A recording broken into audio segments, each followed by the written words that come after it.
I was just with a client literally in Ahrefs looking at a link profile and for a site that has been listed for sale. They've bought so many links, a bunch of no follow links, and we went and checked them out.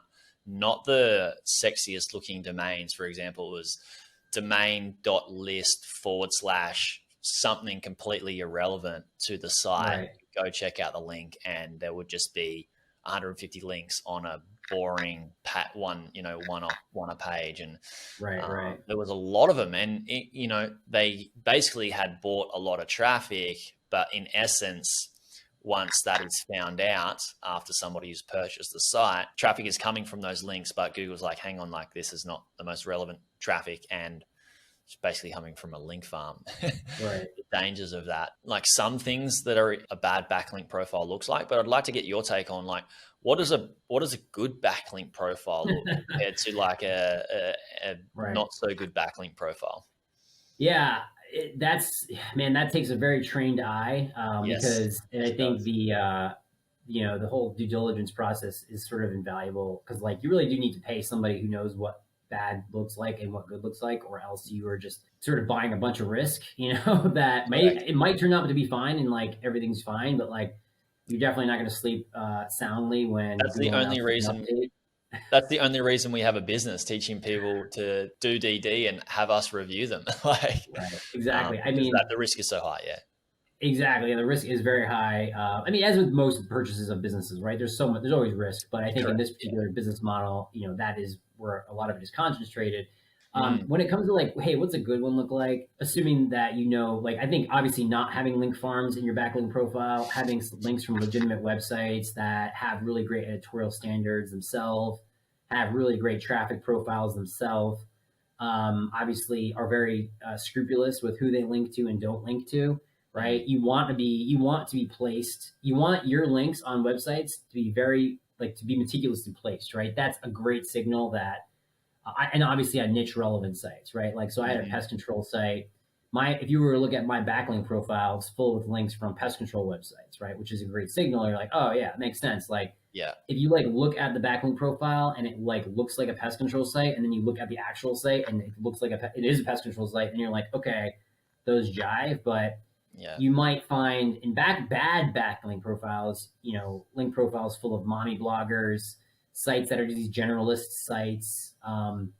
There's a site that comes to mind called soup.io that I know had some other purpose 5 years ago. It was bought by somebody else.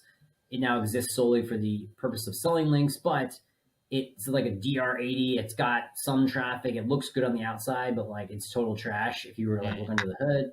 And like these really generalist sites that aren't really about anything. If I like see link profiles full of those, it's obviously bad. But on the flip side, niche links, editorially placed, the sites themselves don't link out to casinos, CBD sites, or whatever they're being sold to.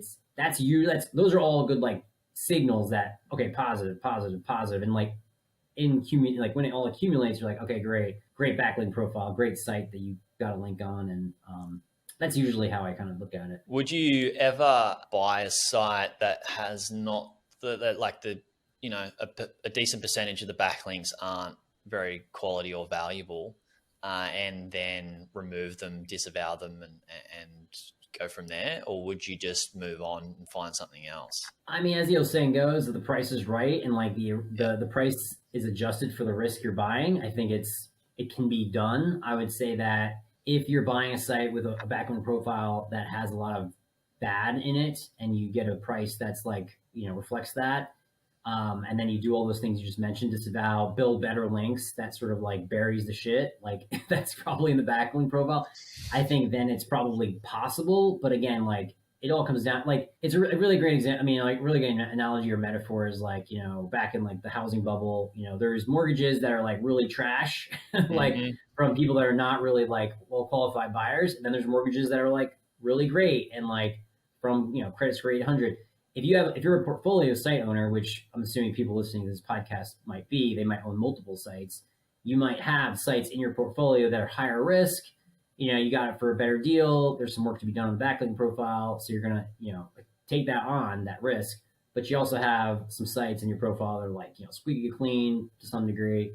And, if you want to like buy some of those higher risk sites, then, I would say just go in eyes wide open, Yeah, and usually if there's a lot more risk and there's multiple risks, you're carrying that risk for a longer period of time because, all problems are opportunities in disguise, which means a lot of the risks are opportunities, but how many of those do you want to take on that Exactly. you may not be able to spend the time on rectifying and carry that risk for too long for Google to be able to go, hang on a second,